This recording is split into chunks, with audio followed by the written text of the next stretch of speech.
All right, welcome back to the Run.down Strickland post-game show on the Strickland YouTube channel. If you are listening afterwards, the day after on the Strickland Podcast Network.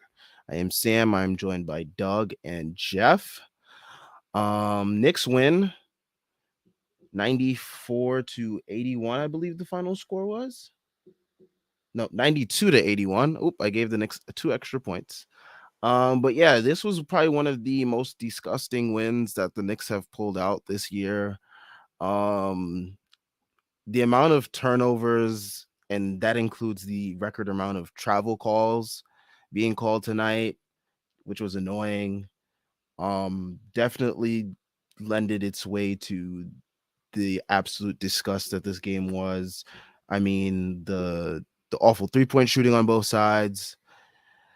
It was just a really rough watch. I could barely find myself finding things to cheer for during this game. But Dib's seat will remain hot as he is not going to be fired after a win. Probably if the Knicks had lost tonight, they probably would have definitely canned him. But this win definitely gets him a couple extra days.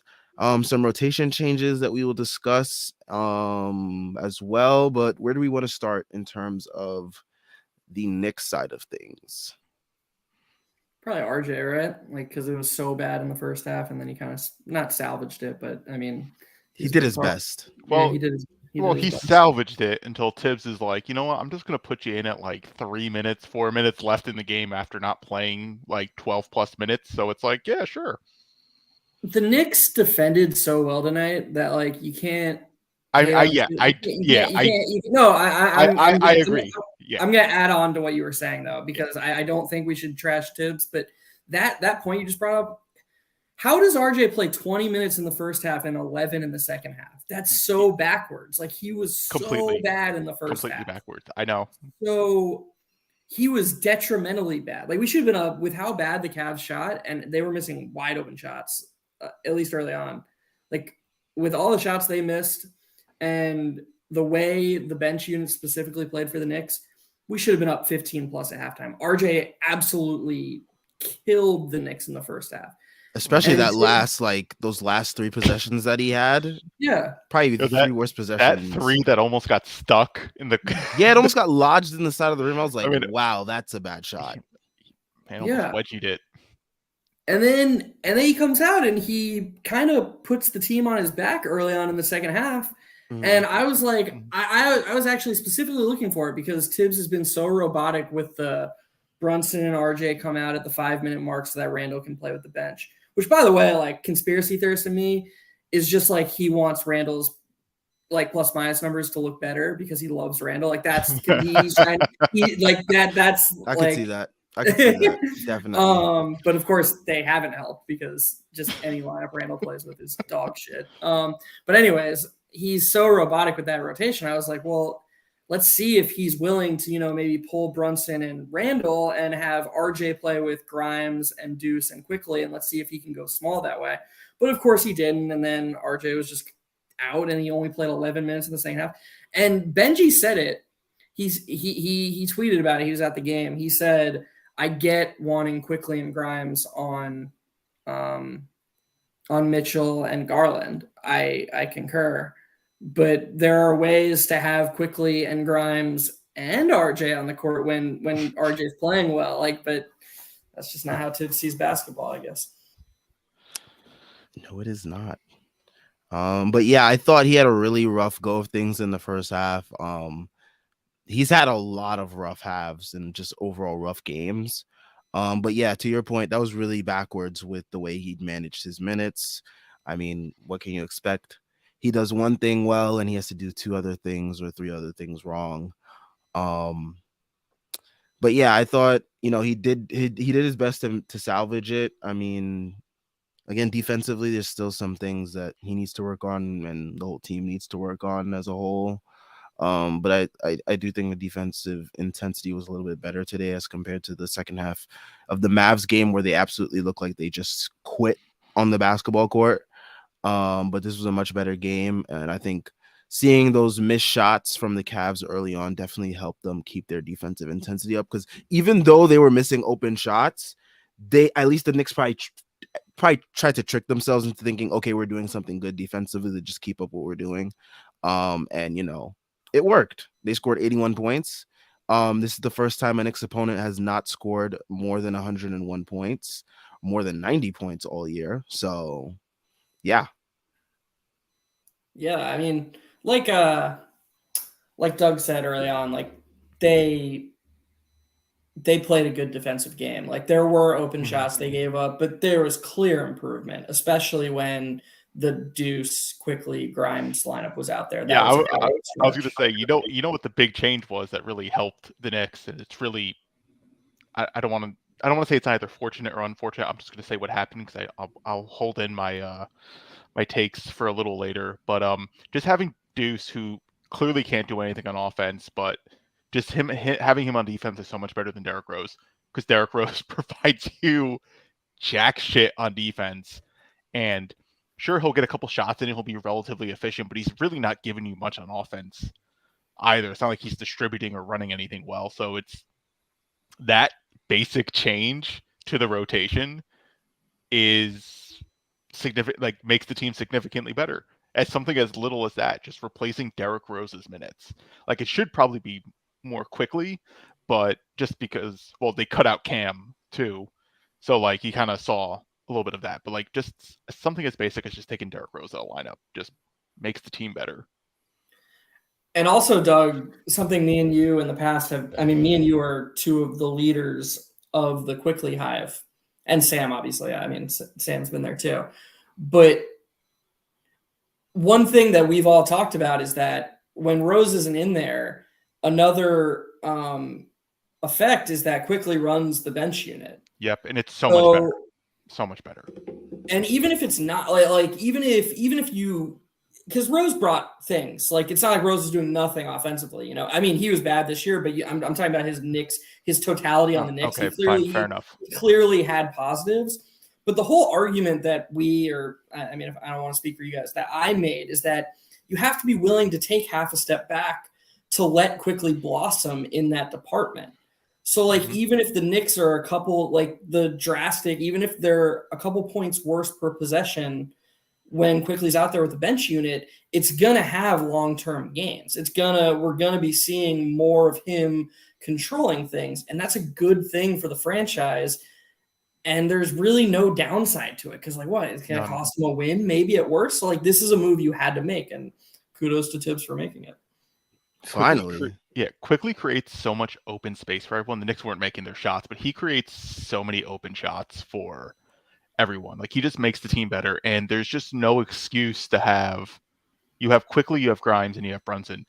Every single one of them should be playing at minimum 26 minutes. Like there's no reason that these guys they can't find time. There's 2 guard spots and there's 3 legitimate guards on the team. Like you could play all of them with ease, and having Quickly coming off the bench and both being able to play with Brunson and without Brunson is so important for the Knicks. Like he's clearly like the perfect guy to come off the bench as like he's actually like the 5th best. You know what I'm saying? Like he's actually a starter though, but it makes more sense for him to come off the bench if you play it right. And clearly the Knicks can. They did it today, but still he can still play more. He only played 10 minutes in the first half which was his better half. Right. Like he could definitely play more, but this was like more in the right direction. The idea of like, all right, we're taking Rose out, Deuce plays, so Quickly is going to basically like handle everything. It's like should have been the move that should have been the move last year at this time, but we're here now finally, and at least that was a smart decision. But yeah, I mean the Knicks still miss shots, Cleveland missed shots, and thank God we didn't trade for Donovan Mitchell. That fucking bum. He is a disgrace. He's not even a B-list. He is a C-list star in this league. He had an opportunity to get the Knicks on the second night of a back-to-back off an embarrassing loss where a coach is on the hot seat. He was going to come into his hometown, his stadium. He could have had Tibbs fired and embarrassed the Knicks. And you know what he does? He puts up a fucking dud because he sucks. and everyone wanted the trade Grimes and Quickly and RJ and Obi and Mitch and 7 first-round picks and 22nd round I picks. think you're like For Donovan Mitchell, drastically because you're he's so goddamn good. It's like, look at him. overselling the trade. He is such an offensive talent. Oh my God, he can lead everything. You know, he led him to. He led a 81-point team against the New York Knicks, who got their ass beat at home last night. Disgraceful performance by Donovan Mitchell. Thank God he's not on the team. If they ever create like a video dictionary, that rant will be next to the word exaggeration in the video dictionary, because that was like the ultimate exaggeration. He's a bum. He's a bum. Well, I mean, Darius Garland and Evan Mobley definitely didn't help him. Two other bums too. They're all bums on that team. Jesus. Like, what is it? They're like, oh, they're the 4th best. They have the 4th best record in the team. You can't beat the Knicks after that embarrassing loss. That is disgraceful. And then To be fair, the Bickerstaff is all like, oh, look, I know where the shots are going to go because I'm so smart. Can't even make his shots. To be fair to them, the Knicks pull out BS wins like this all the time against teams like that. So they're the reason why Tom Thibodeau is still the coach. The Cavs won Mitchell's minutes. Like, they just were minus 17. I'm sorry. Did they win the game? I'm just saying that. Did they win the game? The Mitchell hate seems a little mystical. Did they win the game? Yes or no? What was the scoreboard? Who won and who lost? Well, I mean, we all lost because Thibs is still going to be the coach for it. Exactly. That's the residual effect of Donovan Mitchell being a C-list star. Tom Thibodeau now is going to be the coach until maybe the end of the year, just because of this win. So thank you. No, I would say All-Star break. I say this grants him a little bit extra time.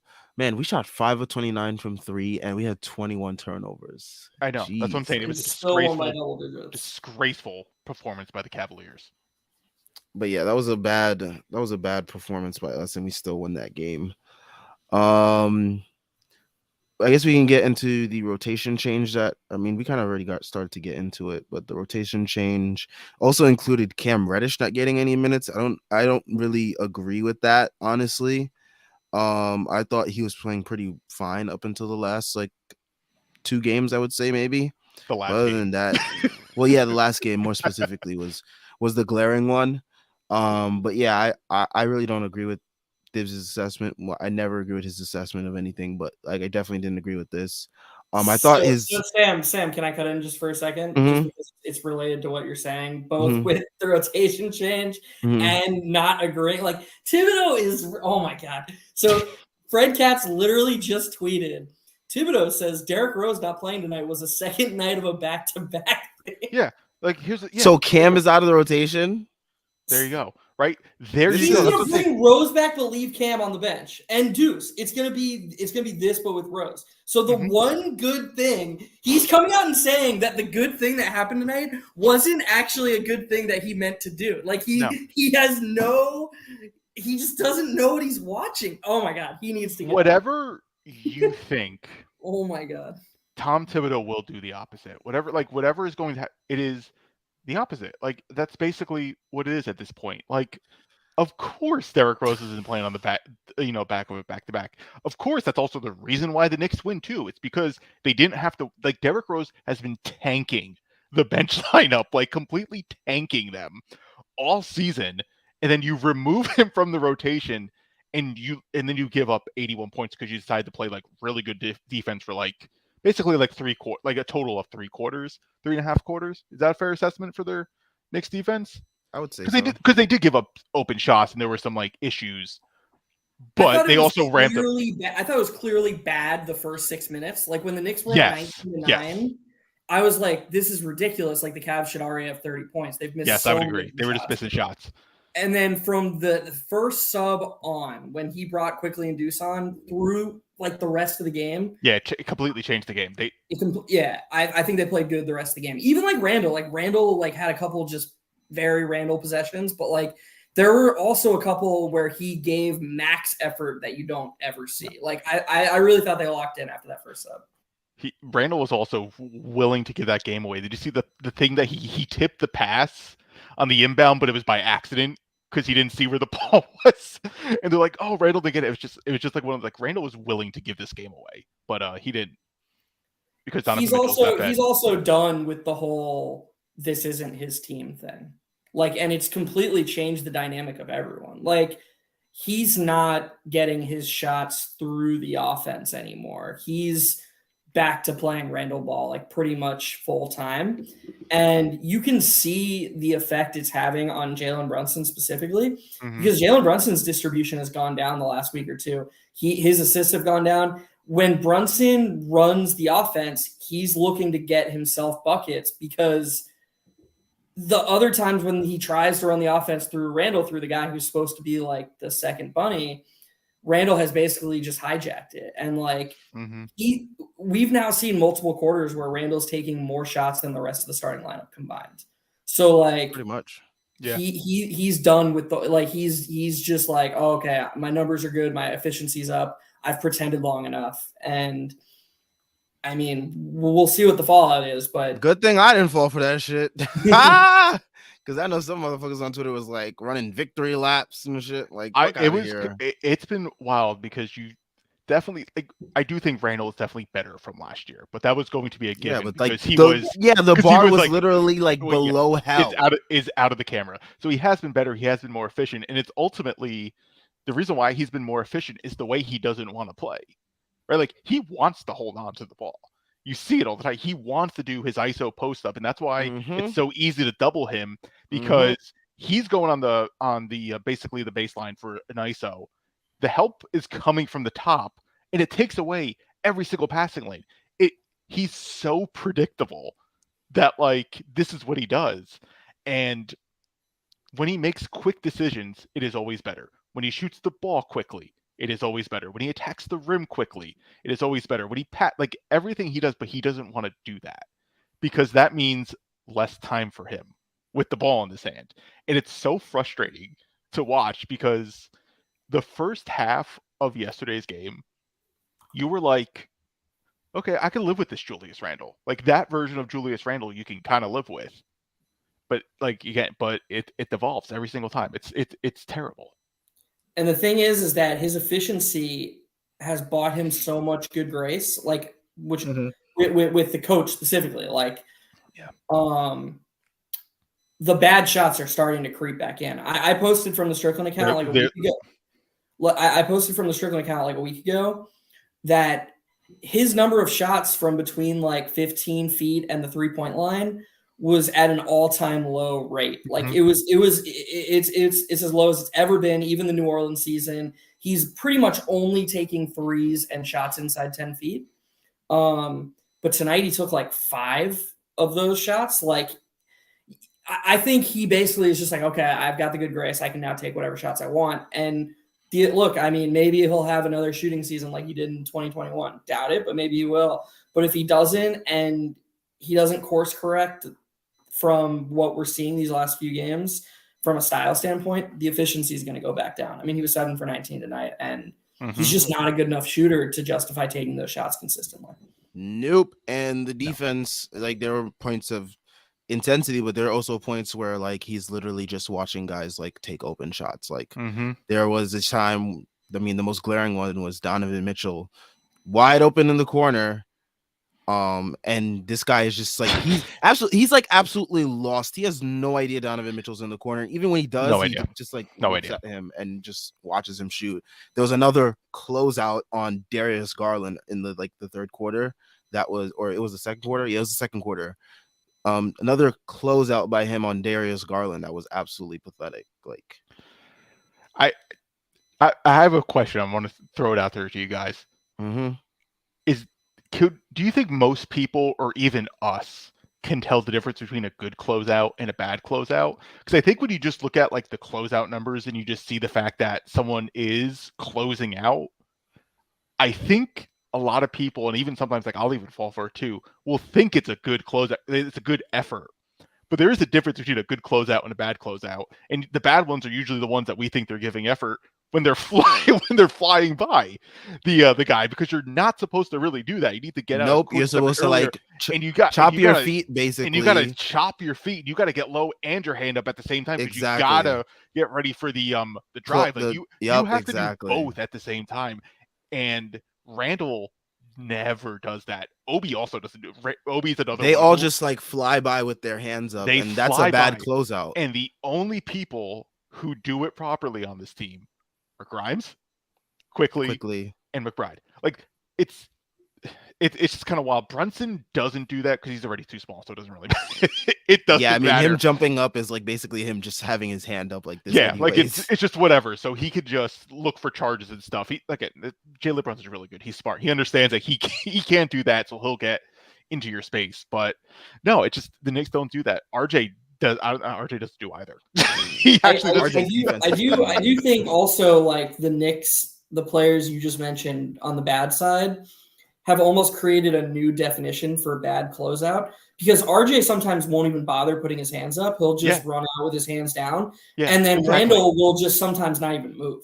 Like Randall will stare at guys. Yeah, he'll stand in the paint. He'll stand in the paint and wait for the rebound instead of even fake closing out. Mm-hmm. Like I agree with you about Obi that sometimes he's a little bit too ambitious and like Kevin Love got one where he just got Obi in the air tonight and then I thought he was gonna catch him with the three in the air, but I recognize that like guys don't do that anymore, so that was a close one there. But yeah, that was close. But I still struggle to put Obi in the same category as RJ and Randall because he hasn't been as bad defensively as those guys. No, yeah, he hasn't been as bad as I'm talking about the closing out specifically. I don't think Obi's the best at closing out. No, I agree. I'm just saying I still would take Obi giving effort at closing out over what RJ and Randall have been doing. Oh, yeah, of course. No doubt, because they've been like tire fires. Right. Yeah, I'm just saying there's bad defense.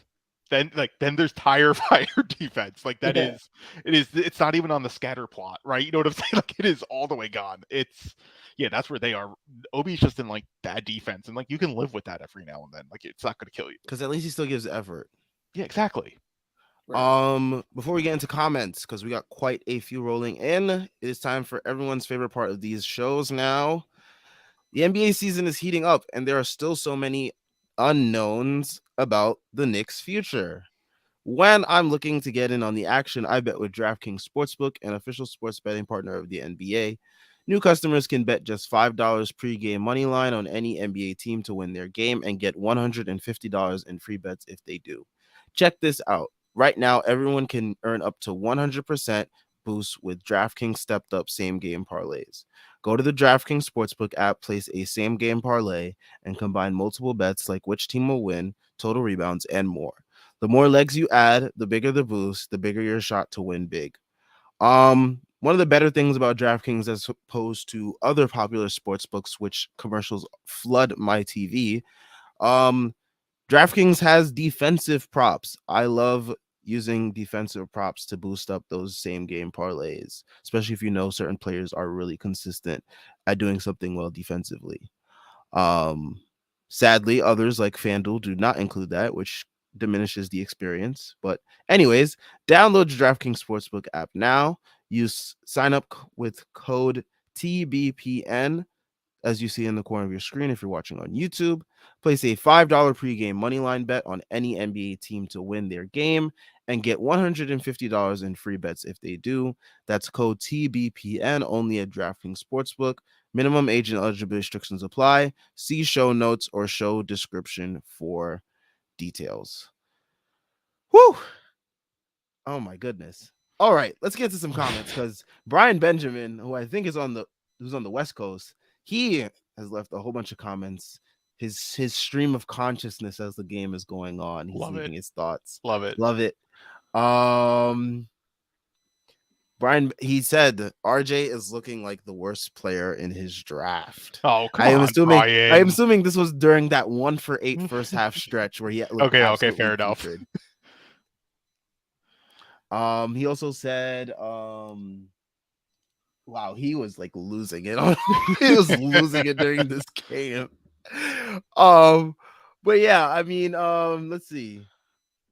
He says Obi gets the run in the fourth, and I see no Cam either. This team is a mess. We wasted all of our draft picks. LOL.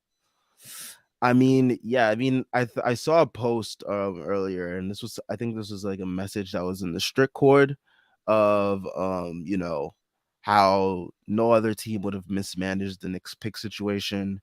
If you look at the Knicks in back-to-back drafts. They got RJ and Obi, 2 lottery picks, and they barely shared the floor with each other over these, like, what is it, 3 years it's been since we've drafted Obi, and Well, RJ's been on the team as well. Yeah, it's in the process of the 3rd year. Yeah, we're in the process of a 3rd year, and they've barely seen time together on the floor. I mean, we've barely seen IQ, Obi, RJ, Cam, those guys, Grimes, all get run together in various, combinations of whatnot. So, I mean, yeah, this team and their pick situation, it's like if your ultimate end goal is to end up trading for a star, it helps a ton to showcase the young talent that you want to include in these trades. And I know people are going to say, well, no, the main prize of these trades is teams acquiring your draft picks, but, like, don't you think that if they also showcase their young players, then that can, like, mitigate some of that? Like, I don't know. Where do you guys stand on this? Any other team, after basically when Kemba was benched, right? Any other team would have been like, all right, clearly last season is not coming back. Let's not try to capitalize on that, and let's just dive right into the young players. Like that, it was right there, and any other team would have done that probably, besides the Knicks. Like, how do you, like, even though it was just a 5-game sample, so it's nothing really significant, but, like, Obi and IQ were just lighting it up in meaningless minutes in April, but still lighting it up. How do you go from those good vibes, then getting Jalen Brunson, right? Then to just, all right, we're just gonna roll it back with Randall, Rose, Tibbs. You know what I'm saying? Like they had a path that would have bought this front office a significant amount of time to just for their own job security. And instead they're looking to be on the hot seat. At least fans right now I've seen on the internet, like they're like, Leon Rose is getting heat now. Why? Because he mismanaged this entire situation. And it's kind of wild that, like, we're actually here, because this is one of the few times the Knicks have actually drafted well. They nailed their 25th pick in back-to-back drafts. Like, Quentin Grimes looks pretty legit. Like he has the quick first step. He has the defense. If the shot comes back, like he's great. Like, I don't know. It's wild. They had an out, and now they're here, and now, like, everyone's job is on the line. It's wild. And then we didn't even get into the fact that, like, they still never built a team that helps RJ Barrett out. Right? That was the whole point. Like, he was the 3rd pick. He was supposed to be the guy to franchise, and they have not catered the team at all to him. Whether you think he sucks or is going to be a bust is kind of irrelevant, because, like, the whole point of, like, you get the 3rd pick, you're supposed to get your guy and build around that guy. Like, that's the entire point of getting a top 3 pick, and the Knicks didn't do that. So everyone else in that draft got drafted to a situation where the team immediately built around them. Immediately. It's crazy how we had a 2-year stretch with the 3rd pick and then the 8th pick, and one player is somehow kind of nuking both of them. Like Randall is just lighting the development of both, and like. And RJ's picking up the habit. The Knicks were a couple games under 500 in their We Here season, and Randall was already in most improved player conversations. Yeah, because if this front office had any foresight at all, he would have been on the trading block then. And it's just like, that was the moment to say, okay, this is the high point. Let's trade him. Like, we're not good enough. And to watch last season, to Doug's point, and say, what if we just did everything exactly the same but replaced Alec Burks with Jalen Brunson is insane. Yep. Like, that's insane. Not a long-term strategy. That's just kicking the can down the road. That's all that is. Like, it's just, they're just sort of trying to buy time until some disgruntled star asks out. But the thing is that whenever the next, whether it's Town, whether it's Levine, whether it's whoever, whenever that moment comes, we're going to have the same issue. Like, there's a reason that the Jazz actually thought that Colin Sexton was a more valuable asset than Emmanuel Quickley. That's pathetic. Like, that is actually, like, some of the lowest basketball analysis of all time. There is not a single person who, when you look actually at the impact or break down the tape, thinks that Colin Sexton is more valuable to a basketball team that's trying to win anything than Emmanuel Quickly. It's just nonsense. But he's a suppressed asset because of the situation that we're in. All of our assets are suppressed because we're just keeping the status quo. And that's not going to change as long as we keep trying to just fucking limp the can up the road. You have to commit to a path, actually commit to a path. And like Doug just said, they're so close. Like there's just a couple of really easy moves to just say, okay, like we'll buy you some time. We've got all these nice pieces. Like Brunson's at the start of his deal. RJ's at the start of his extension. You just move Randall and you take Rose out of the rotation and you get a coach who knows how to actually like rotate players. And the wins and losses don't matter this year. They just immediately you can sell that to any reasonable person. The wins and losses stop mattering, and you build an actual desirable situation. But the Knicks don't want to do that. So and to Doug's point, RJ has started picking up number 30's habits, like in the worst possible way. I mean, during that stretch where everyone was like absolutely shitting on RJ Barrett on Twitter, it was mainly because he's picked up almost all of 30's bad habits. It's all the bad habits. It's arguing with the refs. It's letting the calls get into your head. It's letting that influence how you play on both ends of the court. It gets you pressing. Like, what was the first quarter, right? The first quarter is basically he's not getting his foul calls. He's getting called for travels. He's mad at that, and he just starts pressing because, like, no one else is really doing anything either. So he's like, I got to put the team on back. And it's like, no, that's what Julius does, right? It's like, RJ, that is not what you're supposed to do. You should, in these situations, look to pass the ball, move without the ball, like do that, and you'll get in rhythm. When you're in rhythm, you'll be able to find your shot. And then when you find your shot, you have easy driving lanes. Like RJ could be so like RJ needs to simplify his game. And that's how he just kind of needs to just like approach things. He's doing the Julius Randle. And that's why you see all these shit. That's why you see him almost do a wedgie in the corner three that end the quarter. It's wild. You know what I'm saying? Like he's doing crazy. Everything. It's I don't know. It's you got to get him out of here. Like you got to get Randall out of here. You got to get Tibbs out of here, and then you need a guy who is legitimately going to hold everyone accountable because RJ's not that guy, right? Like, yeah, you got your extension. You're not that guy who could be like, I'm going to get pissy with the refs. That's not you. Like, that's not you. You can't do that. You haven't earned anything. It's so out of character, too. Yeah, it's like you haven't done anything. Like, just you need a coach to be like, RJ, you can't do that. We're not getting that. And that's every time you see RJ like fall back and go in these slides for the past, like, basically, yeah, since like last year too, because we kind of saw these ups and downs. That's what he does. It's growing. Is it metastasized? Is that the word for it? Like it's just growing, and you gotta cut it out before it gets worse, because you're gonna have RJ, like if you don't change anything, and you're gonna go into the next year, next year coming up with the same team, they're going nowhere. It's gonna be even more of a disaster than what it is. And this was all predictable too. All of this was predictable, which is the wild part. It's stuff that we've been complaining about this whole time. Yeah. Since the Alfred Payton like issue, right? That thing. Since then we're like, this is going to happen and it's the same script over and over again. And front office is just, I don't know what they're waiting for. I don't know a star to ask out. And for the asking price, and for the asking price to be unbelievably cheap. Yeah, it's like it's not happening. Like, give up. Andre Cross says Grimes, IQ, Deuce, Obi lineup was putting in work on both sides. What does Thibs have against aesthetically pleasing basketball? Does not fit his MO. It doesn't fit his MO. He's basically your high school coach. That's what Tibbs is, right? Tibbs is like, because you don't want to give high school guys, they suck, right? They suck at basketball, so you can leave them open for threes. So that's high school defense. Pack the paint, collapse on the three because you don't want to give up the layups. It's the same goddamn thing that you do in high school and in college, and it works because it's not as good, and the NBA has evolved to know to get the right open shots now. It doesn't work. This philosophy doesn't work anymore. Threes, I don't think threes.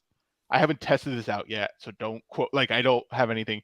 I just have a feeling that since the moment we were talking more about the 3-point volume increase led to more randomness, right? I think now we're going to be on that downturn as teams have kind of learned that, okay, not every open three is equal. So now they're taking better open threes. And then I think we're going to see the randomness kind of go down with the volume increase. Again, That's kind of what we saw in the Mavs game. Yeah, like I don't have any sort of like backing of this. I just think that happened because like you said, we saw this in the Mavs game specifically. The Mavs knew exactly the open spots. Like there wasn't really ran much driving Spain kick. like how many times to get open threes? Yeah, like it was just super simple basketball because they knew exactly where the help was coming from. They knew exactly every single rotation. They knew because we are so predictable. That's it. Yeah, exactly. Yeah. Wild. I think what you're saying makes sense though. Like all you're saying is that if teams shoot higher percentage shots, volatility decreases. That's right. That's It's perfectly rational. Right. We saw because the increase leads to randomness. You adjust that because you're like, oh, the numbers are saying it's random. How do we minimize randomness? Stabilize it. Like how do we avoid it? Let's stabilize it by getting better threes. And that's what you see teams are doing. And then you're going to see that adjust where defenses now have to get back out at the 3-point line. Like you have to have faster defenses or you have to have different types of defenses now. We're going to see another game change soon. Right. There's this misconception that threes are more volatile because they're longer shots. They're more volatile because they're less likely to go in. Yeah. Like Steph Curry doesn't have huge droughts, like any more than, a 40%. Right. And that's why he's the greatest, right? It's because he's so stable. He's basically a 50-50 chance the ball's going in. Like that's why he's the greatest. Not everyone understood that, so they tried jacking it up like Steph, and then they realized, oh, maybe Steph's really, really good at shooting. We should try to get better looks. And that's what we're going to see. And Tibbs hasn't adjusted for that at all. He's just keeping the same thing as like, will. Right? Because he's now using the philosophy of randomness of threes, right? He said that. Did he say that the other game, like the volatility of threes or whatever? And it's like, you're a couple years behind, buddy. And a weird thing that I'm surprised that Tibbs doesn't know how to make this logical jump. So he loves rim protection. Mm-hmm. And he loves guys like, it was what he said he loved about Payton, even though the film didn't show what he was saying about Payton. But he loves guys who can be physical at the point of attack because he's all about stopping people from getting in the paint. Yes. But why doesn't he understand that if you have a lineup like Deuce, Grimes, and Quickly, 3 elite point of attack defenders, the other team is so unlikely to get to the rim in the first place that a paint-bound rim protector is almost redundant. You don't need – so I'm surprised that nobody's been like, hey, we're sort of protecting the rim with our wing defenders with these 3 guys together. Why don't we try Obi and RJ with those 2, because we don't really need – like, why not try that for a few minutes a game? Like, I'm not even saying Tibbs. I know he's insane. But, like, how is there not one person who's like – you think all the associates and assistants are scared of him? To, like, suggest this type of stuff? I don't even think it's scared. I don't think that they care. Like, you think that's – you think they all believe in the same philosophy? No. Even though we saw like the win today and things appear to be like cheery, it's not even that. I just don't. I think everyone's just out on like Tibbs just doesn't get it, right? And it's almost like not worth it. Oh, they're like, oh, it's not even worth like bringing this up. Like I don't think this stuff is worth it. Like that's what the third quarter of last game looked like, right? It was just like the Knicks looked like they knew that Dallas was going to adjust and Tibbs wasn't, right? And they're just like, what's the point of even playing? That's what it came off as like that. Like I just think everyone's done. Like, what's the point of going to Tibbs? Like, hey, you may have the 3-point philosophy wrong if he's just gonna not listen to you. Like he's just gonna talk over you. So I never bought that part of it though. Like I'm not saying you're wrong. This is just my. I don't know. I'm just speculating. Like I have no idea. But I'm saying specifically the effort part. Even against the Mavs, I would have bet that it wasn't the players quitting on Tibbs. Like. I don't think you can get a performance like you did across the board tonight if the players aren't bought in. I feel like that's too. I need them to quit on him though. I need them to. I mean, Like, I'm not saying you're wrong, but I do believe that is like his biggest strength as a coach is to get guys to buy in to stuff that is like clearly preposterous. There has to be somebody in Quickly's camp who's like, dude, you should be playing more. Like, there's got to be somebody, an agent, who's like, this is literally, we're losing $50 million because this coach is like, oh, you're an off the bench guy. Obi's got to have a guy. How is Obi still smiling? I don't understand it. I would have freaked out years ago. Like, I don't understand how he is still so calm unless he's bought in, unless this coach is like somehow Jedi mind tricking him into believing that this is for his best somehow. I don't get it, but it's a power that I believe that Tibbs has. I think I know why. It sounds to, as much as we criticize how like the defense is and all that sort of stuff, even with like the offense and whatnot, Tibbs is right though. Like if you execute everything perfectly, you will win games, right? Like that's the thing. He just doesn't understand that like you're not gonna have it every night. Like that's just like the fundamental missing piece I think is for him is like if you have guys packing the paint, you have the ability to kick out, which means the ability to cause more turnovers, right? Like if that you pack the paint, you make the guard panic, and then he has to dish out. And if you're getting out in time, you stop the possession. You kind of like ultimately held it up. So like and defense, it works. And if you're closing out right, like it works, and it will lead. And we saw that a ton tonight too, with guys like Grimes, IQ getting into the lanes. I think that's the problem with Tibbs is like, and the players still will buy in. Is that he's frustrating because he doesn't understand it's not going to be there every night. And he's just going to do the same thing over and over and over again. The way Grimes and Quickly sprint out from their dig down into the paint to close out with their hand up, and then the dribbler never is able to get past them ever. Right. Like they're able to sprint out, stop on a dime, and then switch their momentum so that they're sliding back with the drive and go, or the pump and go, excuse me, is remarkable. Like they're so good at it.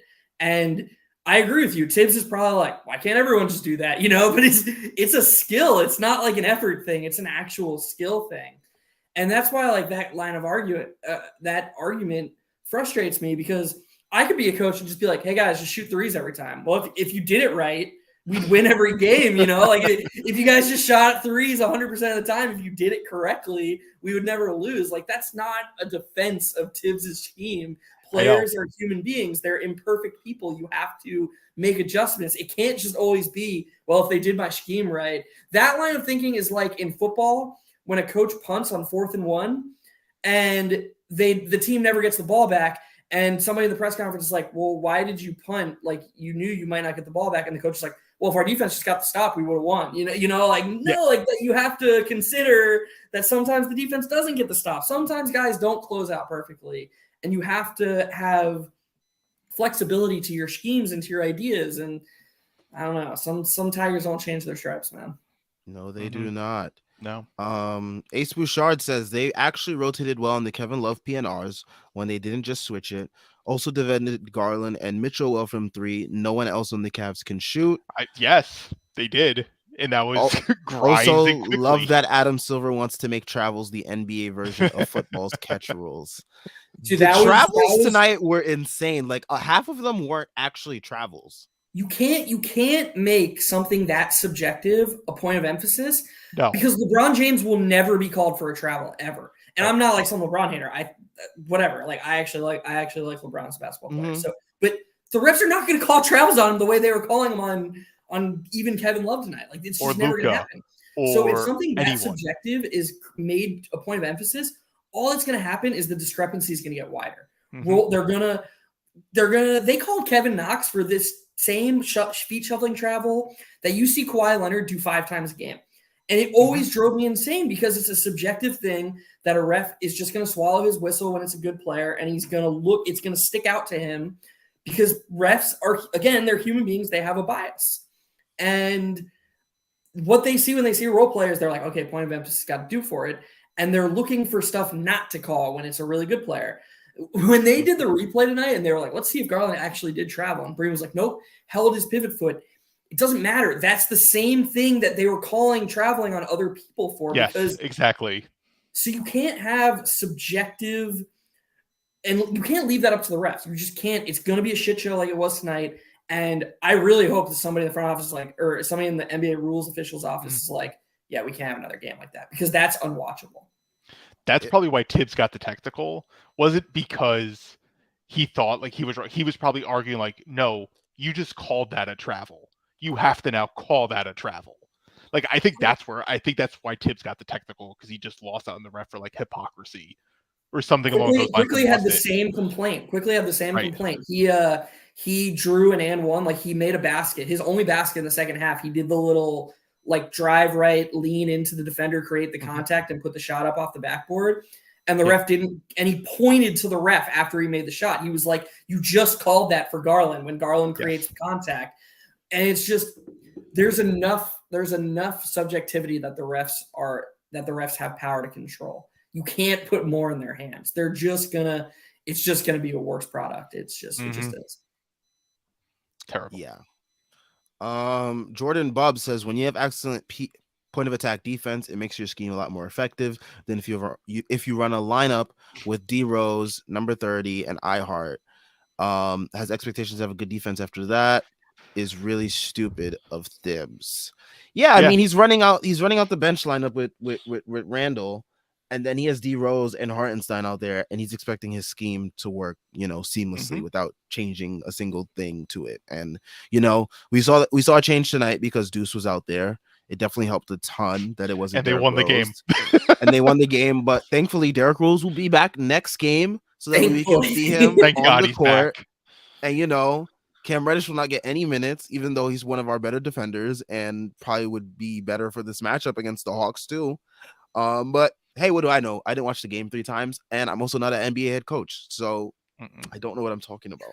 I just want to say, I know we're all pretty unanimous in thinking that it's best for the franchise if Randall gets traded, but like, if you were building an ideal rotation to optimize Randall, it would include minutes without Brunson and RJ and with just 4 pure work their ass off defenders. Like if you say to Randall, like let's say hypothetically Randall went to Tibbs and was like, dude, like I'm trying to support Brunson, but I just need those ISOs, like that's how Randall gets into the game. Let's just say that's true. The best way to mitigate that would be to put him with Quickly, Deuce, Grimes, and like Mitch, and just say, okay, Randall. Right, or Cam and go small. But I'm trying to work with him. I'm trying to work within Tibbs' paradigm. I actually agree with you. I think Cam would work even better. Tibbs' universe. But just to say, like, okay, Randall, the offense is yours. Like, Quickly is the point guard, but you're the number 1 option. And these 4 guys will shoot, or 3 of the guys will shoot, and then the other 4 guys will work their ass off on defense, and we'll try to make up for your effort lapses. Like, if you were going to build an I actually really like that Tibbs did that tonight. I know I sort of gave him crap for, or I gave my conspiracy theory earlier, but I actually really like that he used Randall that way tonight. I think it's the best way to get the most out of him while he's here. Yeah, that's my thoughts on. I agree with what Jordan, or I appreciate Jordan for bringing that up, because I thought it as the game was going on. Like, man, like this is the way to maximize Randall's strengths and minimize his weaknesses, is to surround him with shooting and defense and let him be the guy on offense. And he's also much better at switching and stuff like that too. Like you see him when he does. It's interesting. It's like when he's in drop, you don't really know if he's actually in drop or not, because he doesn't know if he's in drop or not. Right. So he's just kind of in like this lost space, and he doesn't have his hands up, and he just doesn't know what's going on. So he just watches players and like it's just wild. For the rebound. But like then you see him when it's like he has to switch on to someone. And he just gets bigger, his feet start moving, and he'll just clamp you down. But he doesn't the defense isn't like that either. Like it's kind of wild how like you have all these different options and ways to like get guys engaged in, and like no one's doing it. And that's how you can get Julius probably somewhat motivated, right? Like if Julius Randle's giving like his switch, I can lock down anyone defense, it makes up for so much of his stuff on offense. And you can't even get that out of them. You can really tell when teams are smart and when they're not smart. So here's a random anecdote. One of my favorite possessions of basketball ever is the Kevin Love stop on Steph Curry in Game 7 of the 2016 NBA Finals.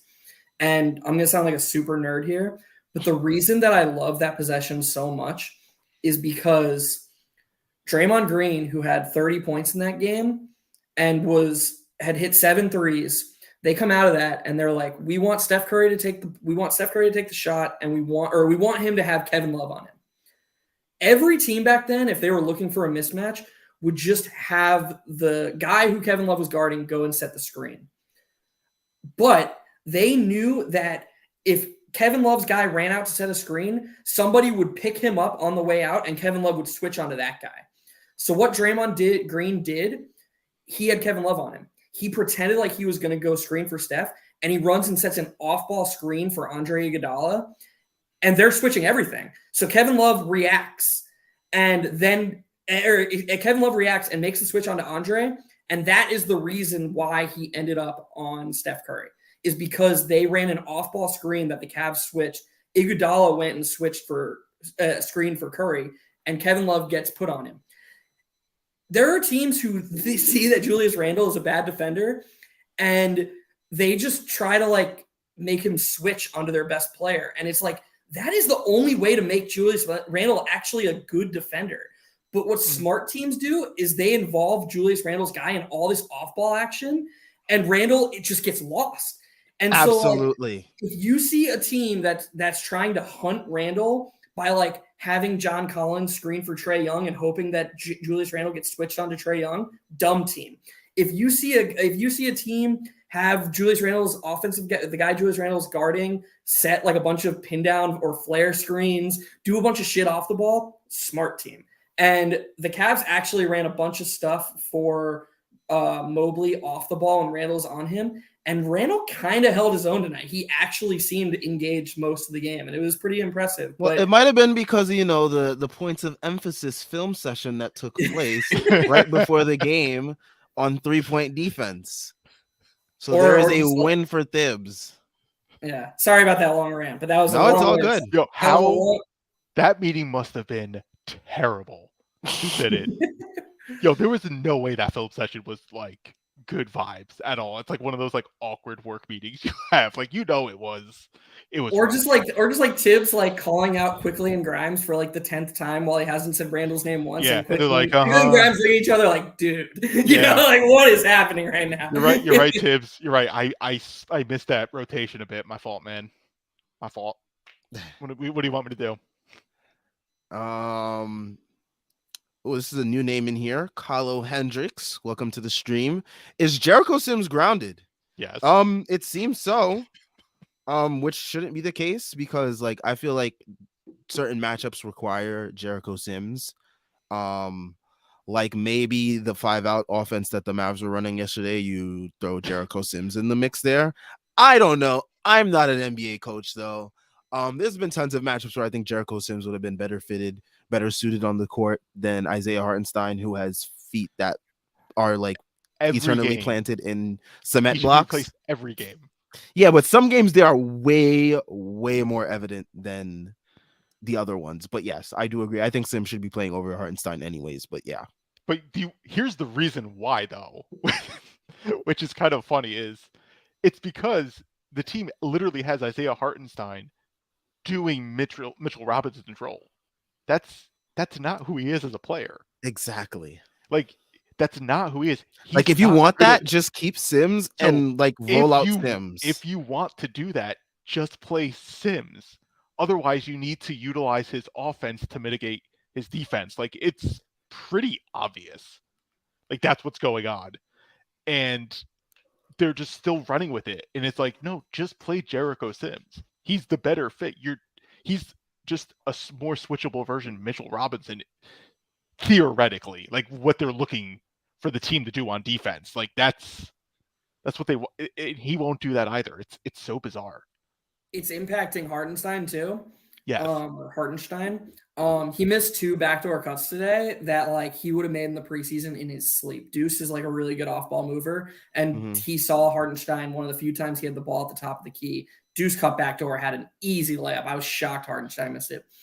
And yeah, like Doug is exactly right. If you're gonna try and use Hartenstein like Mitch and Sims, just play Sims. Because like I promise you, Hartenstein's not better at being Jericho Sims than Jericho Sims is. Like Hartenstein is a better player when used correctly, because he can be a very useful offensive player, but he's not being a useful offensive player right now because now he refuses to shoot and we're not capitalizing on his passes. So he's just a pick and dive guy with no vertical gravity at all. Like The only guy who's hit him rolling at all is Quickly. That's it. Quickly is the only one who even looks for him rolling. Right now, he's just like attacking the offensive glass, and he did a good job of that tonight. By the way, he was active on the offensive glass. But I do want to say one thing, Doug. I'm curious what you guys think about this. The bummer for me about Sims with the defending, like when other teams go 5 out, Sims is definitely better than Hartenstein, but like. Don't we just want the Knicks to play Obi at the 5? Like, is we it do? Yeah, but we know what Thibs wants, so we're trying to cater to his vision a little bit by saying like, let's just play Sims out there. And this is something that we actually discussed earlier this season on one of the post games, Jeff, that got clipped on the Strickland podcast networks at. So I think that clip is up there. But yeah, this is something we also discussed, like how we would rather just have Obi, but trying to cater to Thibs's vision of things, it would probably be Sims, who fits that same profile, but actually is a center, which Thibs is obsessed with because of rim protection. But yeah, you know what's wild? The theoretical, like Tibbs does his hockey subs, right? He could theoretically have the 10-man rotation where it's Hartenstein, Obi, Grimes, Deuce, Quickly. Theoretically, if you wanted to keep Grimes, like something along those lines. I feel like that would be like a perfect time to utilize Hartenstein on offense, because it's like right there, just have him help play make. But like Tibbs doesn't see it. And it's even more bizarre because he had Joakim Noah on the Bulls, who was a really good passer and he knew how to pass the ball. Like I don't understand anything this man does. It's so baffling to me because it's not like there isn't a precedent like Tibbs like, oh, I have no idea how to use him. You do know how to use him. Thibs is just going through early stage dementia. I don't know. We've pretty much stopped running any action, by the way. Like, we haven't run a Spain pick and roll in a few games. And that was like the one thing Tibbs did that was like, whoa, out of the box. It's like, whoa, creative. Yeah, whoa, play. Our entire offense is one of 3 players starts with the ball at the top of the key. Somebody gives him a screen. Please beat your defenders so that the defense has to start scrambling. That's it. Or we sometimes run a horn set, and then Julius gets the ball and a handoff, yada yada. It is the worst horn set ever, because not only do the big guys like not do a good job screening, the defender, other guys don't even give a shit that there's 2 guys in the corner. They couldn't care less, and the Knicks just can't execute it because it's like no one respects them doing this set, but they'll still go do it, and it's wild. The problem with read and react as an offensive system is when 2 of your best initiators in Brunson and Quickly operate below the rim. Like, defenses, even with Brunson, don't care. Like, nobody is helping off shooters anymore. It's like for Quickly or Brunson to find a shooter, they have to like make that pass Quickly made yesterday in the Mavericks game of the first half where he was under the basket and made made a skip pass to the top of the key. Oh yeah, that Rose had the open 3, and he bricked it. Like and he bricked it really short, even though he took like 3 minutes to look. That is what they have to do to find shooters now, because the book on the Knicks is out. Like, okay, Quickly or Brunson gets in the lane, go beat him. You know, like Quickly, especially with Quickly. Maybe Brunson's drawing a little help because he's a more skilled player, offensive player. I don't know. Quickly's been drawing a lot of help lately. The Knicks he created so many open opportunities, and guys just cannot hit anything. I should have said this game was excluded because he set up 4 or 5 open threes today that were like, thank you. Like we're back to that, and of course they didn't make any, but. I agree with you. Quickly did a much better job drawing help today. But in general, when you don't have a guy who's elite at putting pressure on the rim, like prime Derrick Rose, the help defenders don't sag off their shooters much, and it just makes it harder. Definitely. And I think that's why he loves Randall so much. Honestly, like Randall is the one guy who when he's on, you have to send a double. And that starts the process. We can argue till we're blue in the face about Randall's overall impact, but that is undeniable. He is the one player on the team who forces read and react to work when he's on, because he forces doubles, he forces the stuff Tibbs is looking for, and I think that's why he likes him so much. And the problem is Julius isn't the best at reading double teams. Basically, one of the worst. What is kind of wild is like what makes him all NBA versus like what makes him as like a player. It's just basically besides the shooting too, but like just quickly recognizing the double team and passing. Like those were some of Randall's best plays. Those quick decisions to get guys open. He was just like diming people. Like I'm definitely gonna highlight it in my thread tomorrow, and I'm gonna get shit because somebody always pops in and is like, "Oh, you hate Randall." I'm just like, all right. There was a play in the first half when he got doubled at the elbow. Y'all probably remember it. Mitch got fouled and missed both free throws. Mitch was under the basket alone for like 5 seconds. Like there was no one within 5 feet. There's a couple times he just misses guys too. He just didn't see him, and he finally saw him, and it gave the defense enough time to get fouled. And it was just like, dude, like, how do you not see him? He's right there. Oh man, he missed Grimes in the corner once when he drew a double. You're 100% right. Like he needs to be better at passing, but. But we enabled him to be a primary creator, and once you enable a guy like that, we saw what happens when you try to take that away from him. It's not pretty. It's not pretty from an attitude standpoint. And now we get all this BS propaganda about him smiling and meditating this year to mend that image of what it was when he didn't have that last year. So, Hawkeye 420, he says, I'm convinced RJ has done this amazing Randall impression because he saw how Randall got rewarded with minutes. That's right. Yeah, I mean, if you're not going to hold the guy accountable for, playing a certain way, another guy, a younger guy, is going to see that and be like, okay, that seems like an acceptable way to gain more playing time. And, it has not, I mean, it has rewarded RJ with some extra playing time when he probably shouldn't have gotten playing time, but it also has gotten him benched a couple times as well. So it's been weird how the accountability works on this team, but yeah, and that's probably part of why RJ presses and stuff too. Like there's probably some really annoying conflicts going on. At least maybe not spoken visibly, but like internally, like dealing with like friends and family and stuff like that. I bet for sure. I bet that's probably the case. We're probably right. It's crazy that Obi played 13 minutes tonight. That's so few minutes. Like, oh man, I just don't. And Cam played 0. Like, I don't understand what. And apparently he's out of the rotation, according to. He's out of the rotation though. So... Did Thibodeau actually say that? Well, he said Rose didn't play tonight only because he's right. the second back-to-back, so he didn't address Cam, and that probably leads. Well, that's why we're like Cam's out of the rotation because Cam didn't play tonight either, and he didn't say anything about Cam playing on a back-to-back. So it's like, oh, is Cam out now? No, Cam's out. They're probably gonna have Grimes play at the 3 because he's been defending so well, and they're gonna play like Deuce and Rose and IQ together. Oh yeah, I forgot about that. Maybe not. I don't know what he's thinking.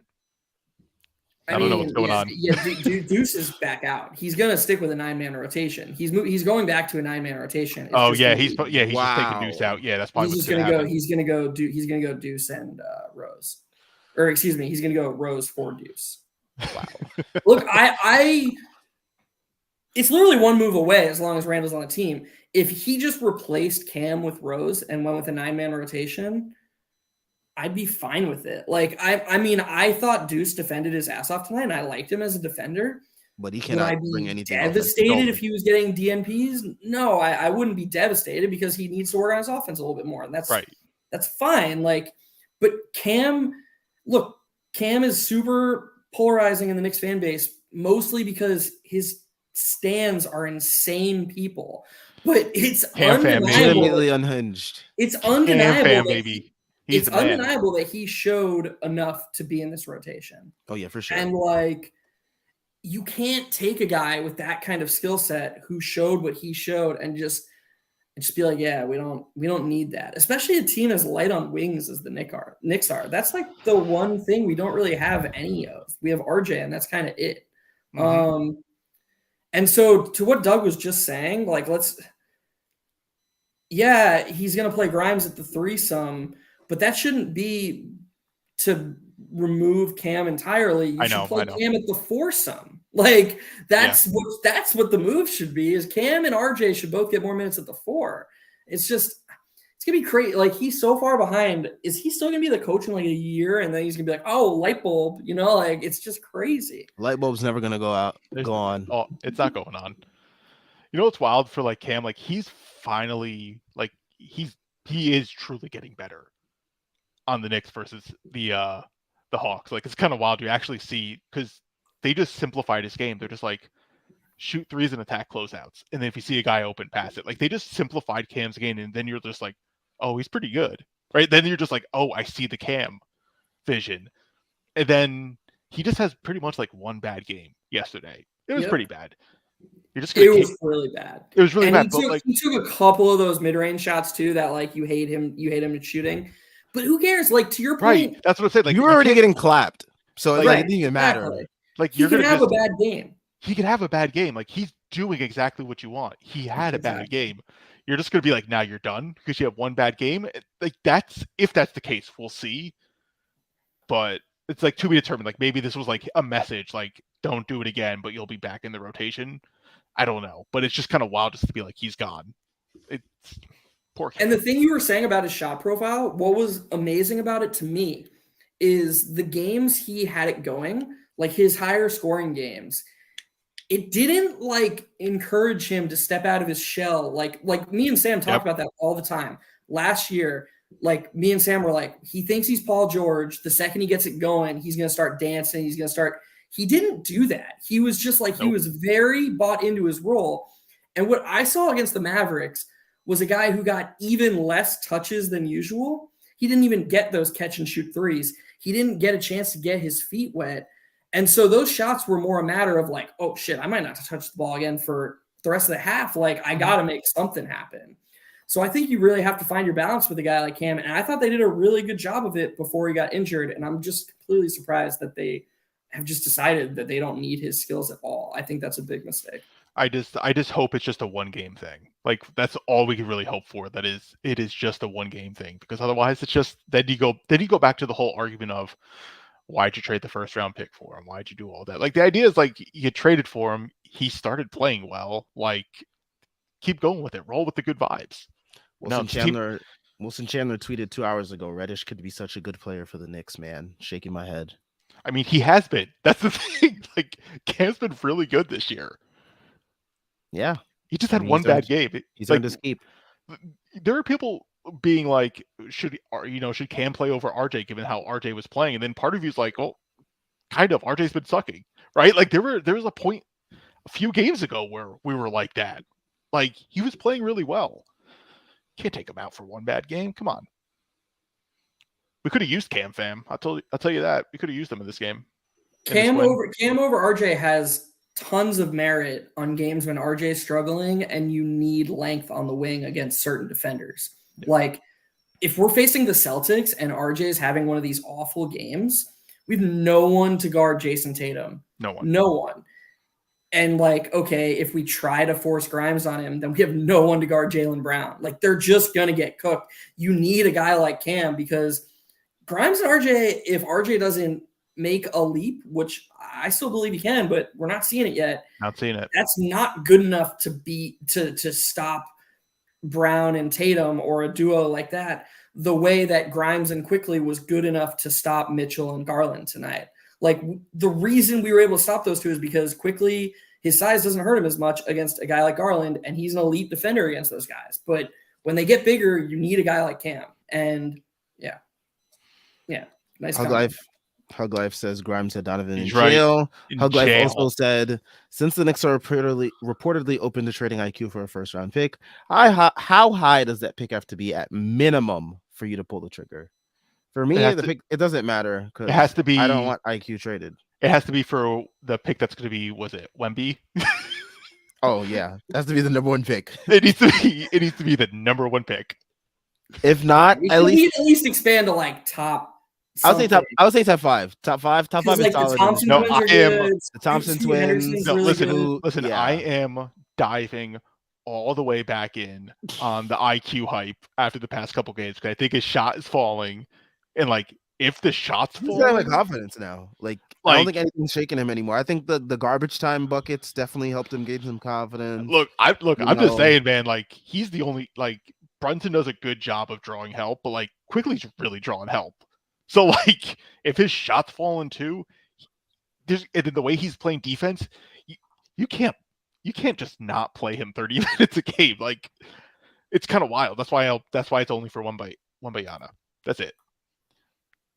Chris Bernhard says, someone tell Tyrese to stop with the AD love fest because I'm getting violently ill. What's yes, he doing? he has been teasing the Knicks trading for AD on this post game show for the last couple of days.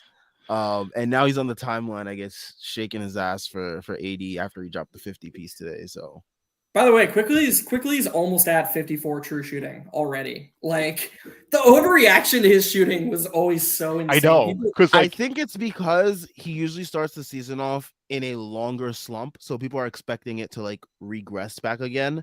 But like I think he's finally like he's reached a point in the season where he usually reaches where he's like consistently giving you good stuff on offense now. So yeah. This game is one of the things that we've all talked about. He was 6 of 8 from the floor and he didn't attempt a 3. Yeah. Mm-hmm. That's like if he has that, if he can do that, if he just starts shooting threes normal, he's like Doug just said it. I'm stealing his words.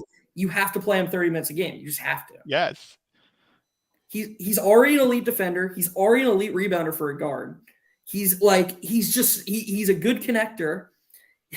Just start making your threes, dude, and then like the agenda can really take. That's why teams want him, right? Because they're seeing this. They're probably like, can we get him? Right? Like some teams like, could we get him and just roll the dice and be like, are the Knicks really that blind? Because I think that's why I think he's on the market, right? There's a team probably thinking like us, like, do they not see it? And quickly, like, let's just go for it. That's why teams are going to trade for him, and that's why he may get traded. Because someone's going to take a shot. We're going to be like, fuck, we should not have let him go.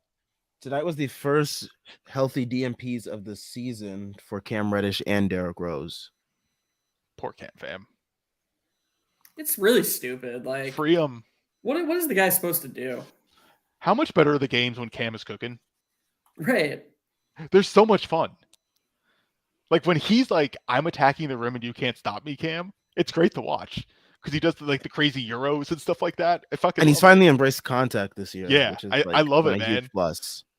Yeah, he's just going at people like I'm better than you. Like he plays with like a confidence, like that's fun to watch when he's cooking. Just like let him play. Yep. 24 seconds says, I need a coaching disaster class these next few games. So Thibs is gone after the Pacers game. Well, you had a disaster class with JB Bickerstaff today. That's who ruined your disaster class. Well, actually, you know what? Let me take a look at the Knicks schedule because I do want to see, who we play. Man, he's not getting fired. I'm telling you, he's not getting fired. This bought him all the time in the world. Oh yeah, we got a pretty easy stretch coming up. I mean, the Hawks, they've been like mid, I would say. I mean, they're 13-10, but like they've kind of like they've struggled. They lost some leads, especially against that Rockets game. That was a really bad loss for them. They're also having some locker room tension stuff too. Yes, yeah, a hit piece came out today on Trey.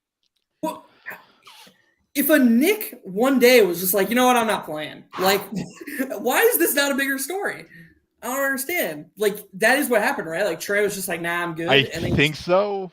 This is some potential fake news on us right now. But no, I think that was the case. We're gonna need our producers to check that for us. Yeah, I mean, that's the report I read is that McMillan gave him like a ultimatum, basically. Ultimatum was like, you can do the pregame or you can not play. And he was like, nah, I'm good. I won't play. Yeah, because it was like a disagreement about his rehab, about his shoulder. Yeah. And basically I think he wanted him to play off the bench. And Trey wasn't having it. So then he was like, all right, if you're not going to come off the bench, then why even show up? And then he's just like, okay, I'm not going to play. That's so crazy. Like, it must be nice to just get to root for your team and not like if that was a Nick who did that, oh my God, the national media would have a fucking field day with us. Well, I mean, hopefully tomorrow. I mean, And I would have loved it.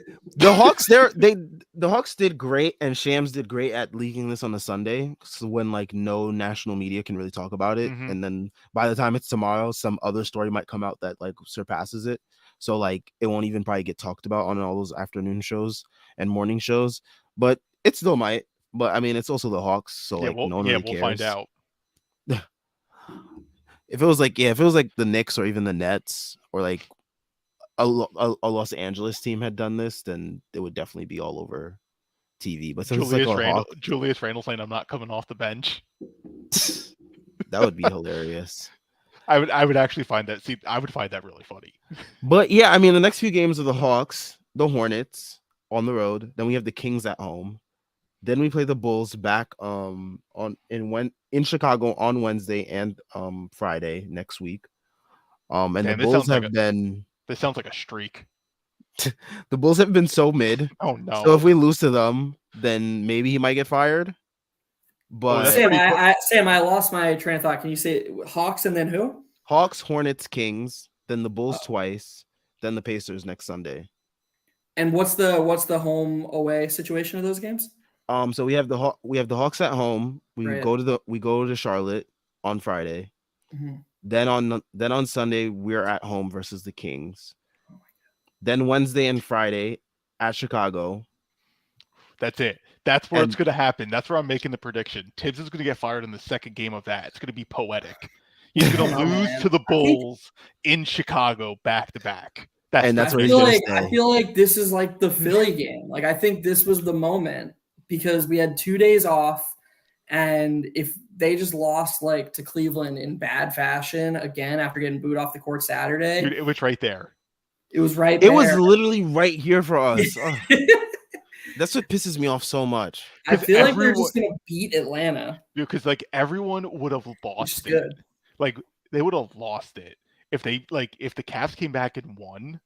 There were moments where I thought, "Ooh, right, like we might lose this one." Like everyone would have lost it if they didn't fire Tibbs after that, right? Like it would have been, it would be really big if they didn't fire him after a disaster loss like this, and the Knicks wouldn't survive that. The front off, like they would get lit up, and this close, this close to chaos, man. We're this close. Man, I mean, we were so close today to that Woj notification hitting after the game. Davis has been let go of his duties, all that stuff. Oh man, it had all the vibes in the making of it, right? Like because we lost the 18-point lead, then we had a 12-point lead, and then that got diminished to like 5 or 6 in the fourth quarter. And like there was a point in the fourth quarter where it was like 86 to like 78. Mm-hmm. And then I was like, ooh, Cavs, they might come back and win this. So close. We were so close to having one of those. And then they kept taking bad shots, they kept bricking shots. And yeah, we just got really fortunate. So close, man. So close. We're gonna blow a nasty lead very soon though. It also just shows how results oriented people are. It's hilarious because the Knicks could have played this exact game and just lost by 20, and and then everyone would be saying like, oh my God, the Knicks, like they've got to do something. This was a horrible performance. 92 points in 2022, like, but instead it's a double-digit win. Like, I don't know, it's weird. Like, and again, this isn't me saying the process was bad. We talked about the process was good for the most part tonight. Don't really have much negative to say, but it just feels like it's for the good of the franchise to go separate ways. And I don't know how to separate that from being a Knicks fan and just rooting for the team. It's just really hard.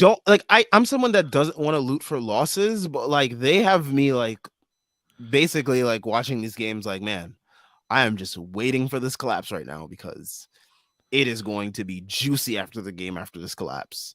Yeah, it's just kind of wild to think because I kind of lost my train of thought. Now I'm really mad. No, it's just kind of sad because like I don't know.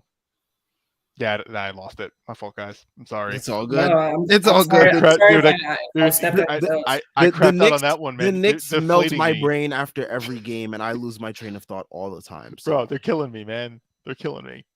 all the time. Oh, I remember it now. You know what it is? You There know we what also go. makes this worse? The reason why the team won isn't going to be continued. That's Of course not. right, because we know like the problem is ultimately like if you ask like why do you want Tibbs fired? Why do you want that? It's ultimately like because tonight is never going to consistently happen. Because he just No. won't put the team in that position. And that's why when you hear the Derrick Rose thing and you're just like, oh, yeah, Derrick was going to be back next game. Oh, we're going to give up like 130 points like and this, like we're going to like score this type of 125. play is more and, like- sustainable. That is Like- so crazy. That's such a Right. good point. Right? Because it's Like like they won by 11 points because of their defense, and some reporter was like, "Hey, this change probably helped your defense." He's like, "Yeah, it's just a one-game thing. We're going back." Like Yeah, that's Derrick was going to be insane. back next game. It doesn't right. matter. So it's just like the frustration is we don't think this is going to actually be sustainable. And that's part of the problem too, because even RJ could completely shit the bed in the first half. He was just like, fuck it, I'm coming out strong in the third. And that's what he did. And you're just like, good job, RJ. You played like shit in the first half. You shook it off and you came out and played. You didn't play for most of the game after that, but at least you started off the half well. And you're just happy with that type of performance and just that defensive intensity and everything. But we were all waiting there like, yeah, but we want a loss because we know this isn't going to happen. Like, I don't know. It's just the whole thing is just so fucked right now. And just because this one win wouldn't change anything. Because if the Cavs basically make their open shots in the first, like the first 5 minutes, we get smoked. The team is probably getting smoked and you're firing him. So you're going to let this one result affect something you were already going to do and you almost did anyway. So, like, just do it. Like, you should just do it even now, even in the win. Just be like, you know this isn't going to happen again. It's not going to. We want it to. We would love nothing more to be like, oh my God, Tibbs finally saw the light. He's finally changing things. He's finally cracked the seen code. Right, he's cracked the code. He's playing Obi a little more. He has Randall switching. Like, he's using Hartenstein's passing. Like, you see, like, he's playing Emmanuel quickly. We would be like, oh, thank God he finally saw it. The team finally sees it. But no, we're not getting that. That's the upsetting part. That's why we're so upset, because we're not going to see it. That's such a good point. There was some guy in my mentions today that was like, that basically like accused me of, he was like, you get off on criticizing these coaches. And I was like, dude, do you know what I would give to not have to do this? Like to just be like, yeah, I was wrong. Actually, Tibbs learned. And like, do you know how fun all NBA Julius Randle was? Like, right, he was exactly. he was amazing. I want that guy every night. And we didn't even really like, we talked about it a little bit, but it wasn't nearly as much like, why is Tibbs playing Alfred Payton over better basketball players? You know, like, and maybe we should have talked about that more. Yeah, we did. No, but we were. That's the thing. We were just like enjoying the season. But a lot of people were saying this could be a lot better. Oh no, I agree. I'm just saying it wasn't like fire Tibbs. It was like, I don't know why he has this blind spot for Alfred Payton, but this season is really good. So that was the first clue. That was it. Like, it was right there. That was the biggest clue that like this man has no idea what he's doing, and he's just like relying on like God mode Julius. And like as soon as that dissipated, and there was no Alfred Payton to hide behind, and Julius Randle to hide behind, we saw the true version of Tibbs, who we've all come to, you know. They basically replaced the 2021 team with two better backcourt players. Like, it's the same team, the same starting lineup, but you have Quentin Grimes instead of Reggie Bullock and Jalen Brunson instead of Alfred Payton, right? It's like, if you're like, oh shit, that 2020 team, you're just like, that's a team, right? Like, you're just like, that would have been really good. But like, it's not. But we know it's not going to happen. And Tibbs, we've replaced it with better players, and we're getting worse results because of two things. Because we underestimated how important shooting luck was in that season. Yeah. We had the number one defense in the NBA. Like, number one 3-point shooting defense. You really think it was because we were? No, I mean, yes, we were a good defense, just like we were last year. We were the number 8 defense last year. but the shooting luck, was a little bit more reasonable last season. Now we're getting the pipe on from a shooting luck standpoint, and we're seeing this is what happens when you live and die by letting teams shoot other threes. And then the second thing is Julius Randle was like a god from the mid-range that season. So yeah, if you give this team God mode Julius Randle and all the shooting luck, I bet we're looking pretty good this season too. I know. So it's like we want that to happen, but like we kind of all understand like that isn't the reality right now. So you kind of have to pivot. Like I would love nothing more to not have to like I've loved nothing more for the success, but like you kind of have to at this point. Like it's not happening and it sucks, but you got to take the loss right now. Like it's not happening. It's okay. It's okay that it's not. Doug, I gotta say, you're rocking sort of the Tony Stark facial hair, and I think it looks sweet. Oh yeah. Coming to the end of the stream like this, I'm a big fan. Yeah. All right. Last comment before we head out of here. JL says, if they lose on Christmas badly, fire him. Then he doesn't have a family anyways. Man, that's brutal. God damn. These people, you guys should have been here when RJ was really like stinking it up. The comments were absolutely brutal. People have a lot of hate in their hearts. I saw some great rant against. I don't even watch soccer. Some soccer player was bad in the World Cup, and this guy made a thread about how bad this guy's been in big moments whole career. And I saw that thread. The 10th tweet was like, and we all should have seen it coming because he choked away the 12 and under soccer game he played and then cried on the way home, apparently. And I was like, dude, if you're shitting on a 12-year-old, that's actually pretty impressive. Let me find out what Julius Randle was doing at 12 years old. I'll make the same thread. No, we're doing the same thing. I'll make the same thread, man. We should have seen it coming. We got to do it with Tibbs, though. How does Tyrese get to fade like this game? Like, how does he only get? How convenient that his internet went out at this like exact time when Julius Randle decided to like look like poop. I mean, his internet's not out. He's probably on Twitter right now. Yeah, he's on Twitter fawning over Anthony Davis. Yeah, that's what I'm saying. And concocting fake trade packages and shitting on Obi. Yes. Oh yeah, his favorite pastime, of course. All right. I think this is a perfect place to end. Shout out to everyone that tuned in, left a comment, a question. We tried to get to all of them the best that we could. Yeah, thanks, everyone. Yes. Make sure you guys leave a like and subscribe. We are trying to get to 1K subs, so that will definitely help us out a ton. Join us on Wednesday after the Knicks take on the Hawks on ESPN. Oh no! National TV.